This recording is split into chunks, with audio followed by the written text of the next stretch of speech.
Hey everyone, I wanted us to get a quick head start on Jacobson versus Massachusetts so that we hopefully have more time for discussion in class. So, again, in case it hasn't already hit home, those are the basic things you need to keep an eye on when you're approaching this case. So, let's dive in to the details. Smallpox outbreaks were pretty common in the early 20th century. And vaccines were starting to become effective treatments. I put a little asterisk by it because um, the science hadn't advanced to the point where it's at today, where vaccines have as low a risk of side effects as they do now. Vaccines back then could be a little more dangerous, but they could be effective, believe it or not. So, Massachusetts passed a law that allowed local health departments to require vaccination during emergencies. And if you refused, you'd have to pay a $5 fine, which translates to about $100 today. So, and I point that out because there was no provision to force someone to get vaccinated against their will. The choice was either vaccination or pay the fine, not we're going to strap you down to a table and vaccinate you against a will. But it does appear from the evidence around this smallpox outbreak in Boston that gave rise to this case, there is some evidence that people took the law into their own hands and forcibly inoculated people. But as sort of sad as that is to consider, it's not a formal part of the facts of this case. Jacobson was not vaccinated against his will. So, who is Jacobson? He was a pastor and an immigrant, and he did not want to be vaccinated, and not for the kinds of socio-political reasons that are the most common grounds for vaccine refusal today. It's that he had a legit fear of what might happen. As a child, there was a smallpox outbreak. He had gotten a smallpox vaccine, and he came very close to dying. And after he immigrated and grew up and had kids, his son was vaccinated against smallpox, and he had a really tough reaction to the vaccine as well. So he represented himself throughout the legal system and challenged the constitutionality of the law. So here's Pastor Jacobson. And I guess, part of the reason why I signed this case is so we can compare the way the court handled smallpox vaccination to the way they handled COVID vaccination issues today. That'll be the cases we study at the very end of the semester. And so, I thought that I'd give you a little bit more of a historical background about smallpox so that we can compare, smallpox and COVID as, public health threats, as well as compare how the law handled those public health threats. So, in case you didn't know, the law that Massachusetts passes is in response to this particularly bad outbreak of smallpox in Boston that lasted for a couple of years. And on the one hand, their public health measures were pretty effective. There was mandatory social distancing, there was this compulsory vaccine law passed. So a fairly low percentage of people contracted the disease, but if you did contract the disease, it was extremely dangerous. Almost 20% of people on average who caught smallpox during this epidemic died. However, if you were vaccinated, the risk of death falls by quite a lot to only 100%. If you're unvaccinated, it's over 20%.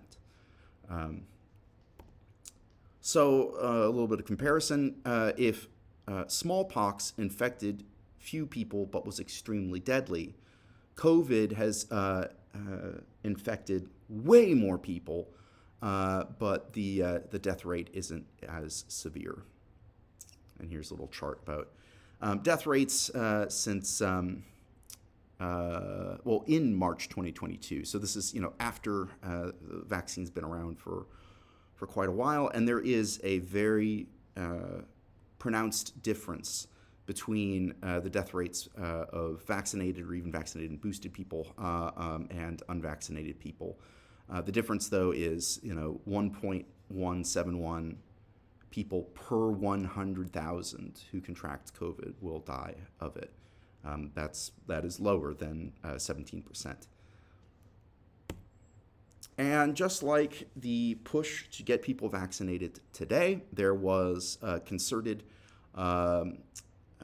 public engagement strategy through the media. You see this cartoon that was printed in the newspapers, paid for by the Illinois State Board of Health. And which do you prefer? A little mark like this, and the reason they say that is in those days. Actually, no, I think it's still true today.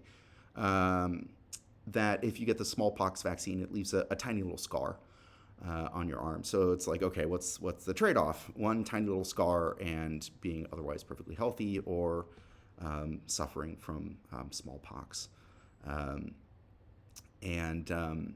Yeah, and it dominated the news in the same way that COVID did during that pandemic. And, we think that the sort of modern approach to vaccination is a relatively modern phenomenon that started with, English physicians like Dr. Jenner. That was certainly an important point in vaccine history. So this was the development of a smallpox vaccine that was based on cowpox. Cowpox and smallpox are sort of related diseases, except that cowpox wouldn't make humans as sick as it would cows. And so, but they were similar enough that if you developed antibodies to one of the diseases, you also had those antibodies could fight the other disease. And so the thinking was, if you took a little bit of the smallpox virus, hopefully that what you're getting is actually smallpox virus cells that have already died. And I'm sorry, not smallpox, cowpox. If you can get a small quantity of cowpox cells, and that those particular viruses were dying or had died, you could inoculate humans, and your immune system wouldn't realize that the viral cells were dying or already dead. It would attack like it was, a real threat. And of course, even if the cowpox virus cells were still alive, cowpox isn't nearly as severe of a threat to humans as smallpox. So your body, doesn't know that it's not a dangerous situation, so it reacts, it creates the antibodies, and then those antibodies provide lasting protection to smallpox. So that's the standard story about the sort of origins of vaccines, but it ignores the fact that the Chinese have been doing some kind of sort of version of this for thousands of years, where they would take small bits of nasal mucus from someone who was recovering from smallpox, and then they would take that mucus and put it in the nostrils of other people who had never contracted smallpox, in the hope that, again, the idea that the donor was providing smallpox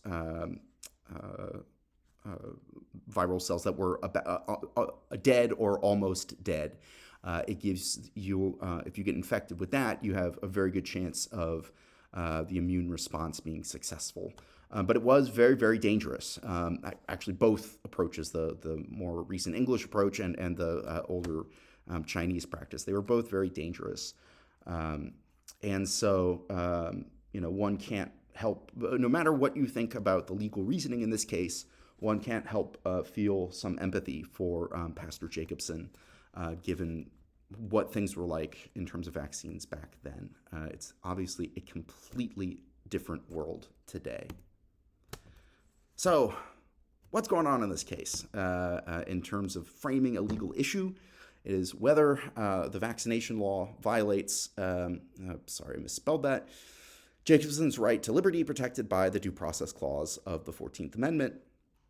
And in a 7-2 decision with Justice John Marshall Harlan writing the majority, he says that the law was a legitimate police power regulation of the public health. The two dissenting justices actually didn't even bother to write an opinion. They just said, we disagree. Like literally, it's a one-line thing. And that was actually fairly common back in 150 years ago, that you would just vote to dissent without documenting your reasons why. Was it that the justices back then were lazy? No, it's just that the Supreme Court back then heard like 3 times as many cases as they do now and had much less staff per justice. And so, there are some times where you just, can't write every legal opinion that you want when the workload is that high. So the only opinion we have to study, even though it's a non-unanimous case, the only opinion we have is Harlan's majority. And the basic reasoning that led to that conclusion that, that this vaccine law was a legitimate police power regulation. The reasoning was that because these local boards of health had used their sort of expertise to determine when smallpox vaccines were needed, the operation of the law was neither unreasonable nor arbitrarily imposed. It was, should the government have the authority to go around willy-nilly in any circumstance to demand you to get vaccinated? No. But if it's a part of a well-considered public health response to an immediate crisis, under those circumstances, is something like this reasonable and not some sort of arbitrary haphazard response? Yeah, it is. That makes it different. So I'm going to stop here so that we will go over the sort of specific forms of reasoning and the key quotes in class, and then debate whether the court got it right. But the one thing I will add before I sign off is that another one of the reasons I signed Jacobson is it's decided in the exact same year as Lochner. And it's ironic that on the one hand, a 5-4 majority seems so skeptical about police power regulations for something that relatively innocuous, like preventing bakers from having to work 80-hour weeks.